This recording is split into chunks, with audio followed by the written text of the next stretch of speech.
নমস্কাৰ বন্ধুসকল, আপোনালোকে গম পাইছেই যে অহাকালিৰ পৰা অনুষ্ঠিত হ'বলৈ গৈ আছে মহিলা দলৰ IPL।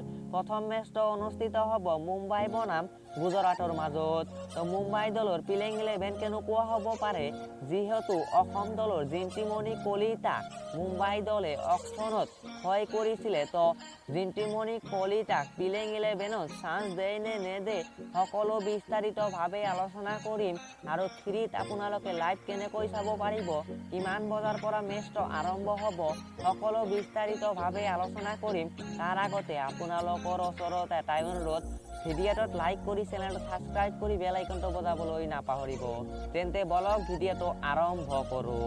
4 মাৰ্চ অৰ্থাৎ অহাকালি মুম্বাই বনাম গুজৰাটৰ মাজত সন্ধিয়া 7:30 বজাৰ পৰা মেচটো অনুষ্ঠিত হ'ব।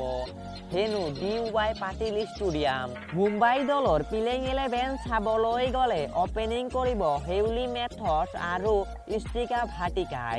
3 নম্বৰত আহিব নৰ্থ ইষ্ট কুমাৰ, 4 নম্বৰত আহিব হাৰমানপ্ৰীত কৌৰ, 5 নম্বৰত আহিব জিন্তিমণি কলিতা, আমাৰ অসম দলৰ জিন্তিমণি কলিতাই 5 নম্বৰত আহিব, 6 নম্বৰত আহিব আমানজিত কৌৰ, 7 নম্বৰত থাকিব প্ৰিয়ংকা বালা, 8 নম্বৰত থাকিব পূজা ভাস্তিকাৰ, 9 নম্বৰত থাকিব ইকাবুল 10 নম্বৰত থাকিব চাই ইছাক আৰু 11 নম্বৰত থাকিব ইমাৰা কাজী। আৰু আপোনালোকে যদি ফ্ৰীত লাইভ চাব যায়, মোবাইলত চাব গ'লে জিঅ' চিনেমাত আপোনালোকে লাইভ চাব পাৰিব একদম ফ্ৰীত। আৰু যদি আপোনালোকে টিভিত চাবলৈ যায়, স্পৰ্টছ 18 চেনেলটোত আপোনালোকে লাইভ চাব পাৰিব। তো এয়া আছিল ভিডিঅ'খনত, কেনে লাগিলে কমেণ্ট কৰি জনাব।